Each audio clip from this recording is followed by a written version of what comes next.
बोले गुरु जम्बेश्वर भगवान की, भारत माता की, भारत माता की। इतना बच्चा बैठा और इतनी जय धीरे, भारत माता की। Very good. फूलन की इस पावन धरा पर इतना शानदार जानदार कार्यक्रम,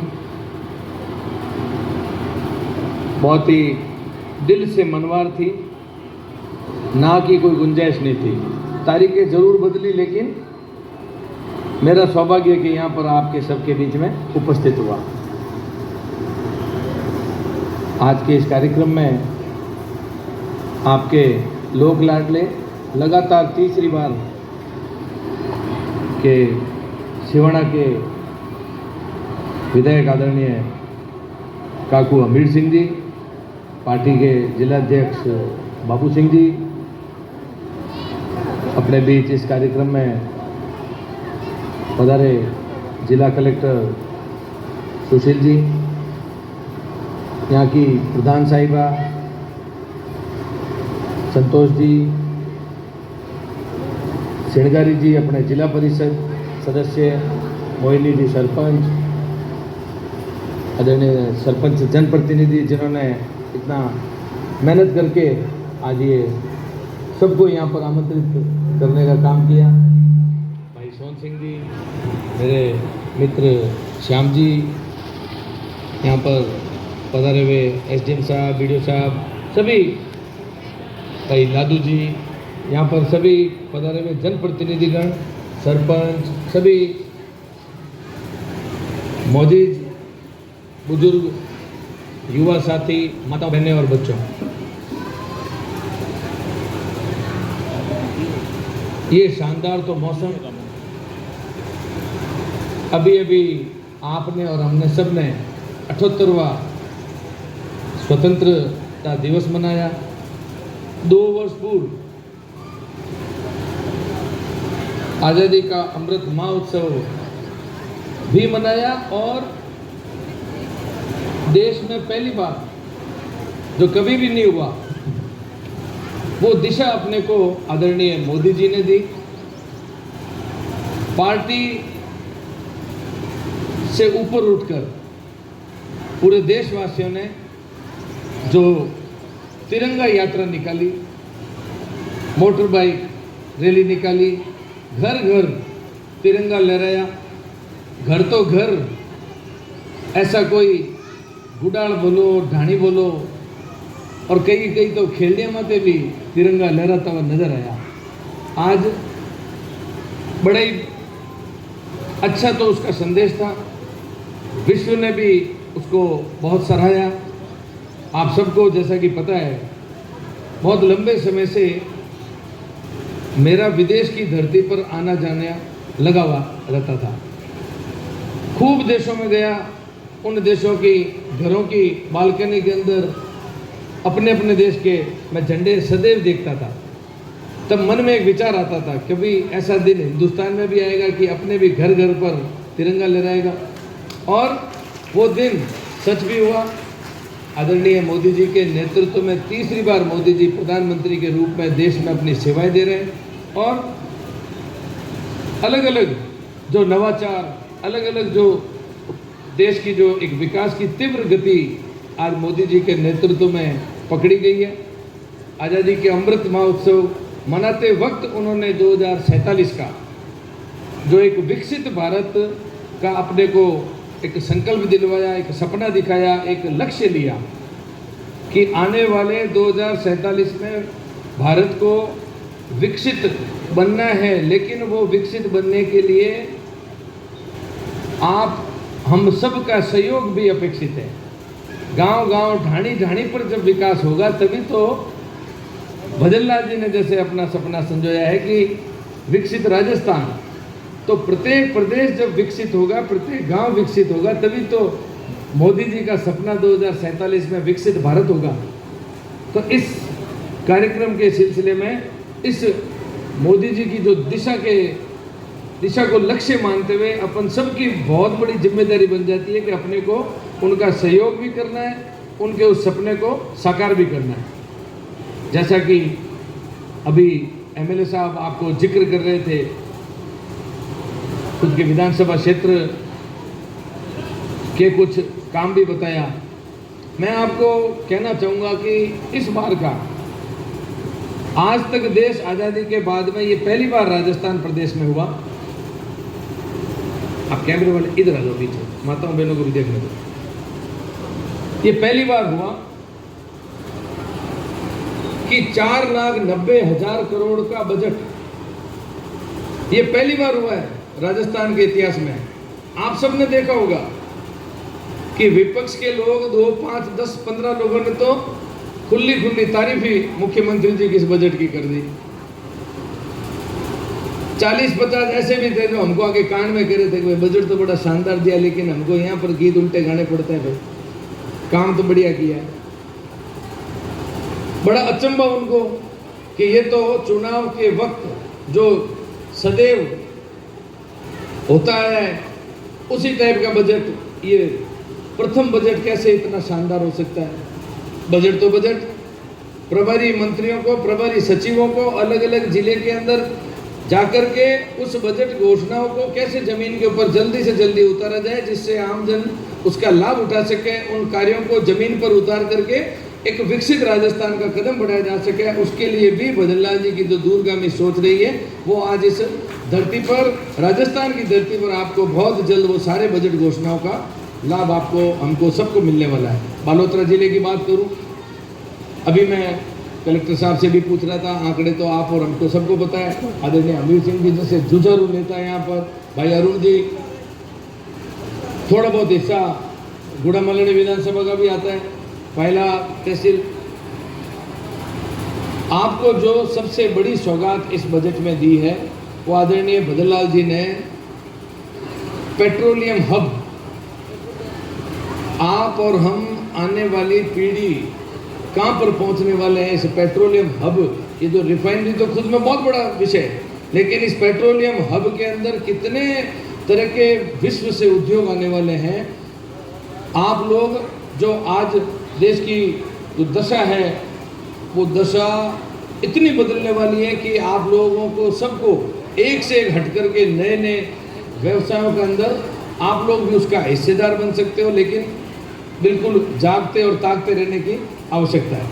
सिर्फ देखते ही रहना, करना कुछ नहीं।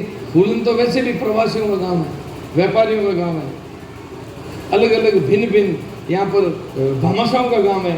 ये पप्पू जी जैसे हमारे भामाशाह, अभी मैं देख रहा था, स्वागत भी किया भामाशाहों का, जो रुचि लेकर के इन सार्वजनिक कामों में अपना आप लोग योगदान करते हैं। बहुत अच्छी बात है ये। सदैव आपका जब हाथ इन भामाशाहों के रूप में चलता रहेगा, कभी भी फूलन गांव को पीछे देख करके देखने की आवश्यकता नहीं पड़ेगी। जो भी काम, जैसे कि साहब ने यहाँ पर करवाई, मैं धन्यवाद देता हूँ एमएलए साहब का। कितना प्रेम है, लाड है भाई। एमएलए साहब का तो लाड है, लेकिन मेरे को आज मेहमान के रूप में बनाया, तो एमएलए साहब को भी लाड है। एक तरफ रखा करो, आधा अधूरा नहीं। हाँ बोलो, लाड देना चाहिए, लाड में नहीं काम कराओ फिर तो राखना पड़े। ठीक है, वह सिद्धांत भी होया करे, सब कुछ होया करे, कटी कटी आँख भी मीच लेनी। तो आज जो पेट्रोलियम हब की मैं जिक्र कर रहा था, बहुत बड़े यहाँ पर उद्योग आने वाले हैं।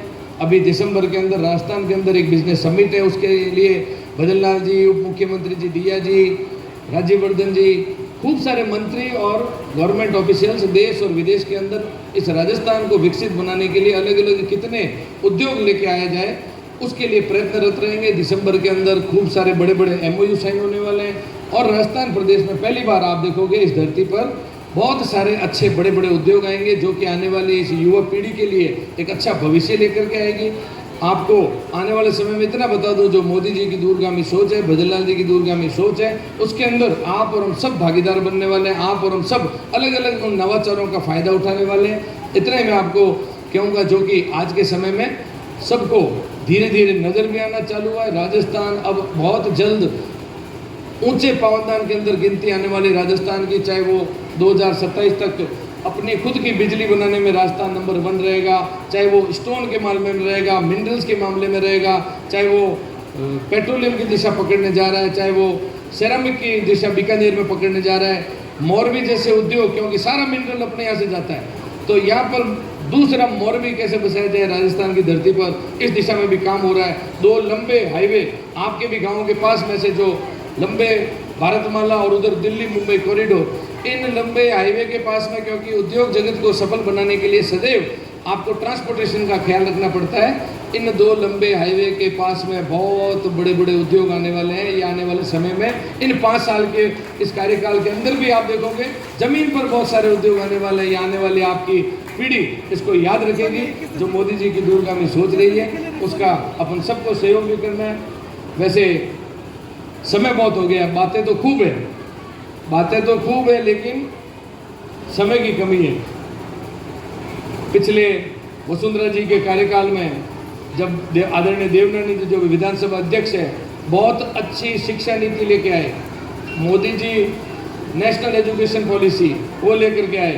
पूर्ववर्ती सरकार से शायद कुछ गलतियां रही होगी, शायद वो समझ नहीं पाए होंगे, लेकिन जो शिक्षण व्यवस्था पूर्ववर्ती भारतीय जनता पार्टी की सरकार के समय रही, वो कुशल व्यवस्था आज की तारीख में नहीं है।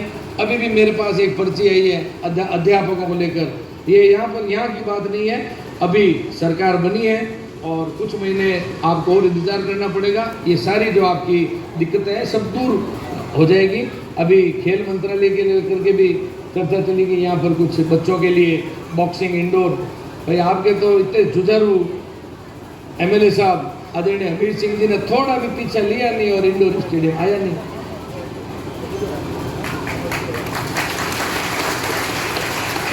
थोड़ा पीछा लिया नहीं और इंडोर स्टेडियम आया नहीं। तो आपका तो घराघरू मामला है, कोई आपको ज़्यादा विचार करने की आवश्यकता नहीं है। ये नहीं है कि आज खेल मंत्री आपके बीच में है तो MLA साहब के तो हर मंत्री खास है। चाहे वो सड़कों का जाल बिछाने का काम वापस अभी होने वाला है। मैं तो वहाँ भी विधानसभा क्षेत्र में बोलता हूँ MLA साहब जब भी जाता हूँ कि 550 सड़कें हैं अभी सिर्फ गुड़ामालानी के अंदर प्रक्रियारत है, और लोगों को बोलता हूँ कि कटान के रास्ते कम पड़ जाएंगे लेकिन सड़कें कम नहीं पड़ने वाली, इतना ही वादा करूँगा। तो ये स्थिति भाई आप लोग अब काम आप लोग ले नहीं पाओ, भाई गलती थांगी है। अरे देवड़ में कोई कमी नहीं है, मेहनत में कोई कमी नहीं है, काम करवाणों की कर वो आऊँ छानो नहीं है। थोड़ा सो लाड प्रेम हूँ, आप लोग जो काम आपकी आवश्यकता है आपके कोई कमी नहीं रहेगा। मैं सदैव जो भी कार्यक्रम होया करे, जो भी कार्य होया करे, मैं सदैव बटे मिलन बिन काम रे वास्ते कंधों मिलान। आज MLA साहब के जो लंबो तजुर्बे को फ़ायदो मैं भी लिया करा और बहुत कुछ सीखने वास्ते भी है। आज आप लोग जो भी खुद की इच्छा रखो, बहुत शानदार आप जो पंचायत भवन बने हुए मंदिर के प्रांगण में आज बैठक रखी है, बहुत शानदार आपके इस बरसात के मौसम में जो ये आपने शानदार ये जो मीटिंग हॉल कहूँगा मैं, मीटिंग हॉल बना रखा है। शिवना विधानसभा में आते ये बात तो है कि आते ही विकास दिखता है। अभी तक प्रक्रियारत है, बहुत चीज़ें प्रक्रियारत है और खूब सारी चीज़ें हैं। जागता और ताकता मैंने 2 बात कही है, उसकी ध्यान रखना। चाहे वो पेट्रोलियम हब के लिए बोलिए, चाहे आपके अलग अलग गाँव के अंदर कोई भी कामकाज लेकर के आना है, मेरा भी सहयोग जब आपको जहाँ पर भी चाहिए सदैव आपके लिए तैयार हूँ। उसमें कोई भी कमी नहीं रहने वाली है। मैं बॉक्सिंग वालों कह दो ना 1-2 रिंग में कह दो, वो रिंग नटी है बॉक्सिंग वालों। आपने तो लारो लेना है, लेना उनको काम पर बाकी है। आपकी चीज आपके पास ही है, किसी से मांगना नहीं है। वो तेरा तुझको अर्पण क्या लागे मेरा। तो आप लोग सब आज बहुत ही कीमती समय निकाल इन जगह पधारे हो। आप लोगों को इन कार्यक्रम की शोभा बढ़ाने वास्ते बहुत बहुत तो मैं धन्यवाद भी दूँ। सभी माताओं बहनों ने बच्चों ने भी बहुत अच्छे तरीके हो, शांतिपूर्ण तरीके हो इन कार्यक्रम ने आप लोग सुनियो। मांगो सबको मान सम्मान करियो और आगे भी इन तरीके उम्मीद करूँ कि आप लोग माने बुलाते रहोला। अरे भाई PHC बोलो, स्कूल बोलो, अध्यापक बोलो, इंडोर स्टेडियम बोलो, मैं आपने कह दिया नहीं, आपका काम आप ही के पास है, आप चिंता मत करो, मेहनत आपने करनी है। बाकी MLA साहब तो आप तैयार है, थोड़ा बहुत बुला मोगरा आप लोग लाड करता रहो, फूलन वाला हम लाड बढ़ा दो भाई, इतनी बात मैं तो कह सकूँ, लाड जितो ज़्यादा है चीज़ा तो अपना बजाया करें, इस तरह आया करें, तो इनके आपने डिमांड करने की भी ज़रूरत नहीं है। बहन भाई हमारे ममता भी हंस रही है, मोदी जी तारीफ कर गया ममता की तो पूरा हिंदुस्तान सुन लियो।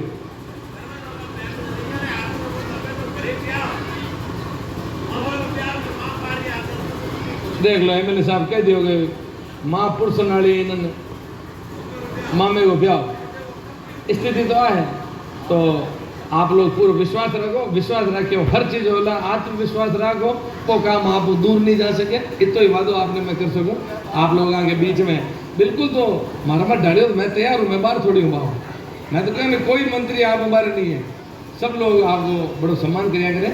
MLA साहब की बहुत मेहनत करने की आदत है, इन उम्र के मायने उम्र भी ज़्यादा नहीं है, वैसे ज़्यादा नाराज़गी लेने होगा, एकदम आपके युवा MLA साहब, और तो हर तरीके के काम वास्ते मैं और MLA साहब आपके वास्ते तैयार हैं। आप लोग मैंने परिवार लायक लगे करो, परिवार को कम नहीं लगे करो, आप लोग इन्हीं तरीके लाड रखते रह जाओ, मांगी तरफ उनकी कोई कमी नहीं रहे, तो वादो आपने करता हूँ। मैं ज़्यादा लंबी बात नहीं बोलता हूँ, खुद की वाणी में विराम दूँ। बहुत बहुत धन्यवाद। जय हिंद, जय भारत, भारत माता की, भारत माता की, भारत माता की, धन्यवाद धन्यवाद।